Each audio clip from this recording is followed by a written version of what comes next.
name is Selena, and I'm here to do the 10 influential books tag, and I was tagged by adultishbooks, and this video was originated by Read Susie Reads, and both videos will be linked down below. So I'm going to share 10 books that are important to me, that were influential to me, without going into much detail if I say anything at all, but I hope this starts a conversation. So if you're curious as to why a certain book is on my list, ask me a question down below. Ulysses by James Joyce. Read it in college, hated it.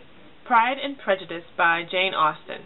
My very worn copy of The Air Affair by Jasper Fforde. Blue Like Jazz by Donald Miller, and this is a memoir, and loved it. The Giver by Lois Lowry. I had to read this twice in middle school. I had to read it once in 5th grade and once in 6th grade, but I enjoyed it every time. The Lion, the Witch, and the Wardrobe by C.S. Lewis, and this is no surprise seeing how much of a fantasy fan I am. Where the Heart Is by Billy Letts, and I found this book in 11th grade, and I think this would be considered like new adult now, but this book kind of pushed me into adult fiction.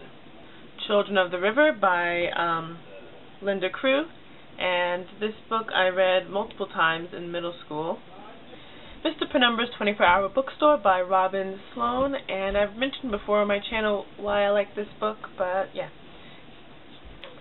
And number 10 is The Tempest by William Shakespeare, and I read this in high school and loved it. My first Shakespeare that I read on my own.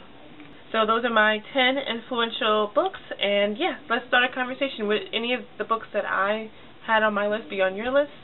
Any one of those books that you're surprised are on my list? Yeah, let's start a conversation. Yeah, I'm going to tag Brown Nose Books, Nicole's Adventure in Science Fiction, and Alicia Gordon. So I'll contact you guys, and hopefully you guys will do the tag. Bye!